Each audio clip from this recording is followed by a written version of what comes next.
Ahojte, vítam vás pri novom videu.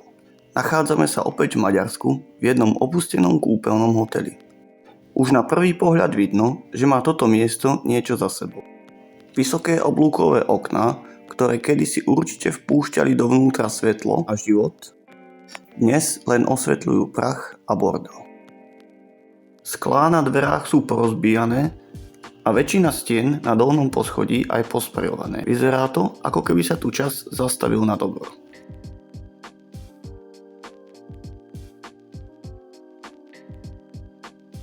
Vchádzame viac do hĺbky tohto miesta. Takýchto dlhých úzkých chodieb je v hoteli viac. Práve sme vošli do kuchyne. Pôvodné vybavenie je už dávno preč. Ostal tu ešte pracovný pult aj zo šuflík. Ani tejto časti sa nevyhli rozbité sklá či zničené podlahy. Zaujímavé sú aj zakryté okná doskami. V minulosti to tu pravdepodobne zademnené bolo viac. Hotel bol väčší, než sa na prvý pohľad zdalo. Niektoré miestnosti boli zamrežované a využívali sa pravdepodobne len ako sklad.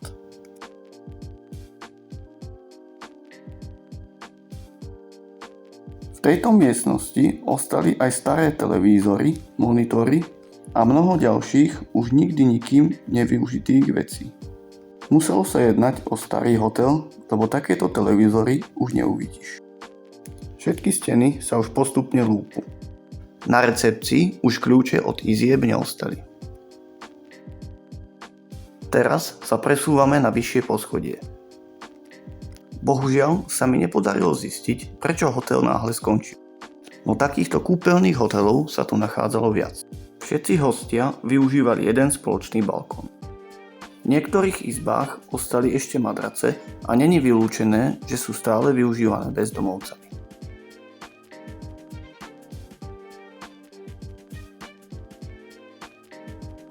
Čím viac sa blížime k najvyššiemu poschodiu, tým viac sú izby zničené. Hotel sa nachádza na dosť frekventovanom mieste pri obytných domoch. Som prekvapený, že túto lampu nerozbili úplne. Väčšina grafitov tvoria len rôzne nápisy.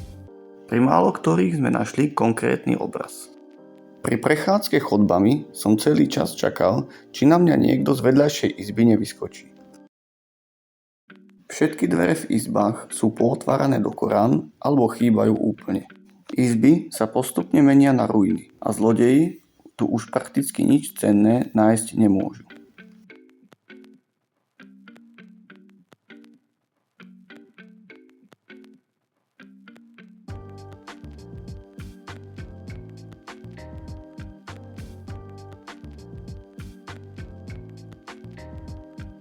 Takéto opustené miesta sú pripomienkou toho, ako sa rýchlo môže zmeniť ich význam.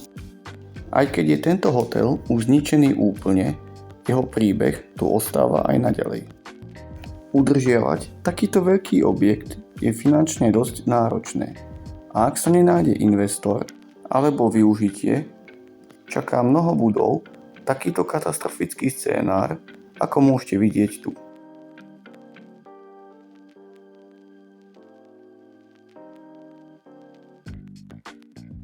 Presúvame sa na ďalšie poschodie, no čakám podobný stav ako v nižšej časti.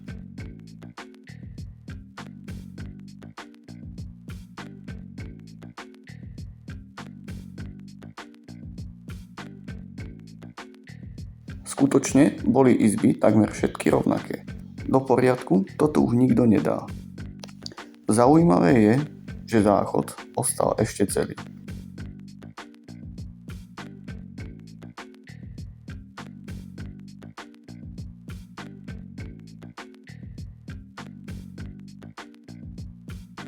V tejto izbe sa nachádza jedna z prvých krézieb, ktoré som v tomto hoteli objavil. Táto lebka sa celkom podarila.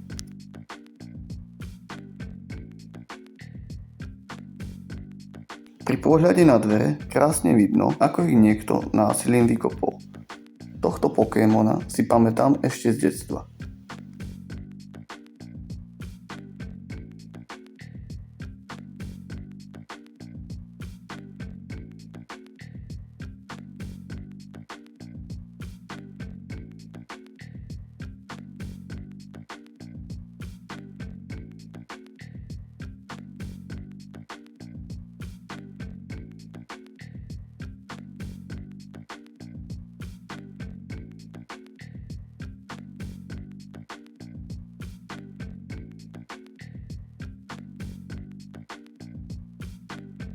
Práve sa chystáme na najvyššie poschodie. Vonkajšie stromy zakrývajú celý hotel. Najvyššie poschodie mi prišlo ako tzv. VIP sektor. Nenachádzala sa tu klasická izba, ale skôr miestnosť pre zábavu, pitie a tance. Podlaha vyzerá ako z telocvične. Zaujímavý bol aj nápad nalepiť na strop noviny. Ten, kto to robil, si musel dať veľkú prácu.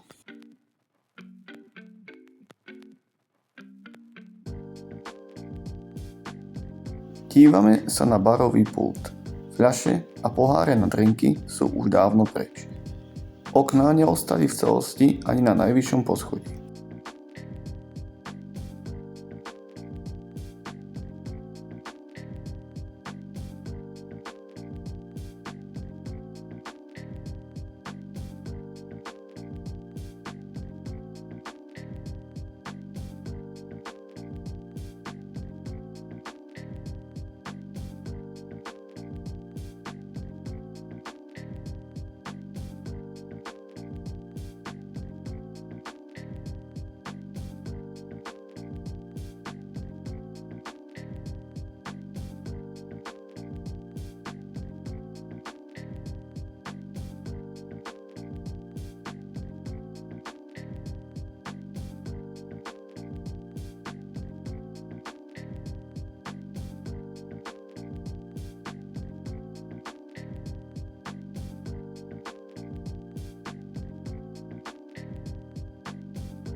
Práve sa nachádzame na prízemí a pomaly sa chystáme opustiť toto miesto.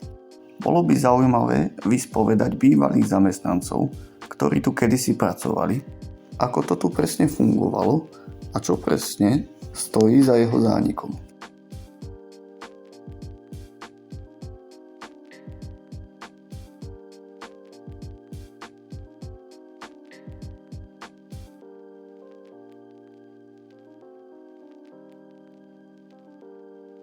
Pre túto chvíľu to bude všetko. Ak sa vám video páči, môžete dať odber, like alebo ho zdieľať. Ďakujem za sledovanie.